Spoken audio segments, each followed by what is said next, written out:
Olá, amigos da Revolução Industrial Brasileira. Hoje é segunda-feira, 16 de novembro, pelo menos a data em que nós estamos gravando. Não sei se é a data em que você vai nos ver, mas acaba de acontecer o primeiro turno das eleições municipais no Brasil. Foi no domingo, dia 15. Eu e o Paulo Galo estamos aqui para fazer um comentário que vai tentar linkar os resultados eleitorais, as perspectivas que surgiram, com o estado geral da economia brasileira. Afinal de contas, economia e política andam juntas, não devem ser separadas na análise de ninguém, como costumam fazer os nossos amigos economistas lá do lado de lá, que gostam de falar de índices de mercado e outras coisas, como se nada tivesse a ver com a política, né? O comando do governo e as forças políticas e sociais que existem no país. Paulo, o que aconteceu com a eleição aí e qual é a interface que isso pode ter em relação à economia, não só dos municípios, mas à economia do país? Obrigado, palavra é sua. Oi, Fausto, prazer falar com você, com todo mundo. Primeiro, o registro é que foi uma grande derrota para o Bolsonaro e para o governo, né? Eu acho que é uma sinalização de que aquela onda bolsonarista meio que já virou, né, já ficou bem claro pelos resultados, né, dos candidatos apoiados pelo Bolsonaro, pelo governo, que tiveram um desempenho pífio, né? Aliás, mais fraco até do que eu imaginava. Isso é um pouco reflexo da fraqueza da economia. A economia vai muito mal e as pessoas têm essa percepção de que a vida delas não melhora. E ao mesmo tempo, os dois grandes perdedores na minha cabeça dessa eleição foram o PT e o Bolsonaro, né? Se a gente olhar o número de municípios que o PT levou, foi mínima, assim, mínima de, sei lá, para não dizer que foi mínima histórica. E é curioso, porque o Bolsonaro ele meio que surgiu como um voto de revolta contra o PT. Acho que o grande eleitor do Bolsonaro foi a revolta contra o PT. E me parece que essa sensação e essa revolta contra o PT está passando, assim como a própria relevância do PT também está passando. Então a gente começa a ver um mundo novo aí em termos de volta da política, porque o que aconteceu na última eleição foi muito ruim, a meu ver, porque aquela coisa a negação da política trouxe algo muito pior do que a política, né? Que foram caras aventureiros, caras desconectados com projetos de governo, de país, então acabou tendo um resultado pior do que imaginado. E só para concluir, antes de te devolver a palavra, o PT começou a perder ali no governo Dilma nas manifestações de 2013, em que o nosso modelo de crescimento começou a se esgotar, aquela forte expansão econômica e de crédito começou a fazer água, que, a meu ver, já deu início às manifestações de 2013, e depois de 2014 e 2015 a economia implodiu, muito por conta, inclusive, do movimento que se fez de Lava Jato, de impeachment, não só graças a erros de política que a Dilma cometeu, sem dúvida, mas também graças à sabotagem, e essa implosão econômica foi devastadora para as pessoas, para as empresas, para a vida de todo mundo, e acabou vindo depois um voto de revolta na eleição com a vitória do Bolsonaro. Só que todo mundo viu que a coisa não é tão simples assim, né, Fausto? Não é tão simples quanto é só tirar o PT que tudo resolve, né? E eu falo isso não é para defender o PT, eu falo isso tentando fazer uma análise mais crítica da realidade, né? Todo mundo percebeu que a situação só piora, na verdade. Então, é aquilo que a gente falava agora há pouco. Conforme a situação econômica não melhora, as pessoas tendem a ficar trocando de candidatos, trocando de partidos para ver se se em algum momento a coisa anda, né, Fausto? Mas queria ouvir a sua leitura aí também do que aconteceu. É curiosa essa sua forma de analisar. Realmente existe esse movimento de troca do candidato por um outro candidato na tentativa de fazer algum reflexo de melhoria concreta na vida ali vivida, no dia a dia, do emprego, do trabalho, das relações sociais no município, na base social.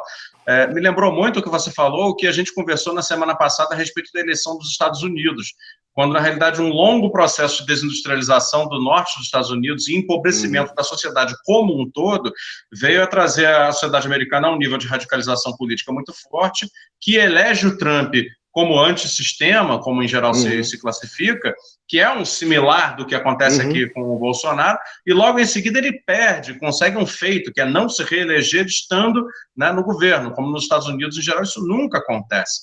E é isso, quer dizer, o povo americano parece que está trocando de candidatos na busca por uma melhoria de um problema que não será um candidato que conseguirá melhorar, e aqui talvez agora estejamos passando por esse problema, a sinalização talvez vá nessa direção. E a conclusão do meu comentário seria muito simples, olha, o que o Brasil precisa desesperadamente é de um novo projeto de país, ele precisa fazer um acordo nacional que priorize o seu próprio desenvolvimento, porque da maneira como a política está andando, não me dá clareza de que nós vamos conseguir, através apenas de novos nomes ou novas forças políticas, a solução para um problema estrutural que é muito maior.